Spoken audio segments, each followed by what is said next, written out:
ধন্যবাদ মাননীয় স্পিকার, আমাকে সুযোগ দেওয়ার জন্য। গতকাল যখন দিবসের সর্বশেষ কর্মসূচি আলোচনা হয়,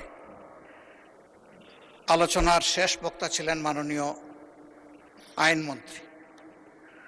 তিনি তার বক্তব্যে আমাকে একটু হয়তো খেয়াল করেন নাই ভালো করে আমার কথাটা, আমার তাই মনে হয়েছে।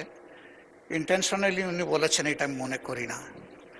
আমি যা বলেছি তিনি এর বাইরে গিয়ে একটু আমার সম্পর্কে বলে ফেলেছেন। গতকাল যে এজেন্ডাটা আমরা উত্থাপন করেছিলাম এটা ছিল মূলত গণভোট এবং গণভোটে সংস্কারের যে প্রস্তাব গিয়েছিল এর আলোকে যে পরিষদটা গঠন হওয়ার কথা সেই পরিষদের সভা আহ্বান সম্পর্কে এটাই ছিল মূল নোটিশের বিষয়বস্তু। এক পর্যায়ে মাননীয় স্বরাষ্ট্রমন্ত্রী একটা প্রস্তাব এনেছেন। এই প্রস্তাবে আমার বক্তব্যে আমি রেসপন্স দিতে গিয়ে বলেছিলাম, যেহেতু আলোচনাটা হয়েছে সংস্কার পরিষদের উপর, যদি এইটাকে কেন্দ্র করে কোনো কমিটি, বিশেষ কমিটি গঠন হয় তাহলে আমরা ইতিবাচকভাবে সেটা ভেবে দেখব। এবং একই সাথে বলেছিলাম যে সেখানে সরকারি দল এবং বিরোধী দল থেকে সমান সংখ্যক সদস্য নিলে এটা অর্থবহ একটা কমিটি হিসাবে রূপ নেবে বলে আমরা বিশ্বাস করি। যেহেতু আমরা এখানে এসেছি সংকট নিরসনের জন্য, সংকট তৈরির জন্য নয়।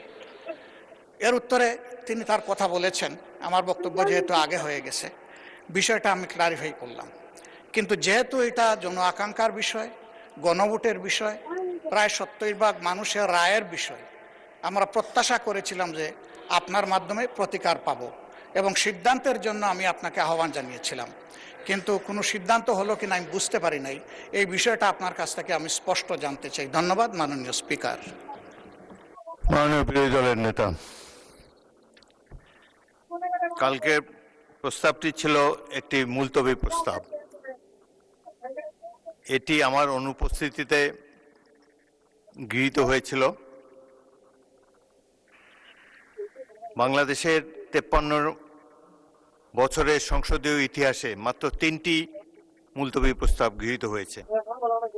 একটি জনাব আনোয়ার হোসেন মঞ্জুর, অপরটি ছিল গ্রেনেড হামলা সম্পর্কিত, আর একটি ছিল নূর ইসলাম মনির কোস্টগার্ড সম্পর্কিত। বছর পর বছর চলে যায়, কোনো মুলতবি প্রস্তাব গৃহীত হয় না সংসদে।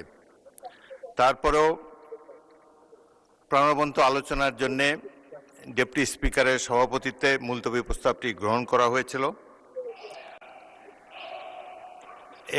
আপনি জানেন যে যেই সমস্যার সমাধান আইন প্রণয়নের মাধ্যমেই কেবল করা যায়, সেটি নিয়ে মুলতবি প্রস্তাব হতে পারে না। তারপরেও উদারভাবে বিরোধী দলকে কথা বলার সুযোগ দেবার জন্যে এটি গ্রহণ করা হয়েছে। আরও একটি আমি বলতে চাই, এই সম্পর্কিত আরও একটি মুলতবি প্রস্তাবের নোটিশ আজকে আমরা বিবেচনা করব। আপনাদের মধ্যে যদি কোনো কথা বলার বাকি থাকে, আমি বলেছিলাম যে বাকি কথা হলে আগামীকাল হবে, আজকেও আপনারা যদি প্রয়োজন হয় সেই নোটিশটি সম্পর্কে যখন আলাপ আলোচনা করব, আপনাদের আরও যদি বক্তব্য থাকে কথা বলার অবারিত সুযোগ আপনারা পাবেন। এটি একটি জাতীয় সমস্যা, যত গুরুত্বপূর্ণ বিষয় আছে আমরা আশা করি ট্রেজারি বেঞ্চ এবং বিরোধী দল মিলে খোলাখুলিভাবে কথাবার্তা বলে সংসদে প্রাণবন্ত আলোচনার মাধ্যমে আপনারা সিদ্ধান্ত নেবেন, সেই সুযোগ আপনাদের রয়েছে।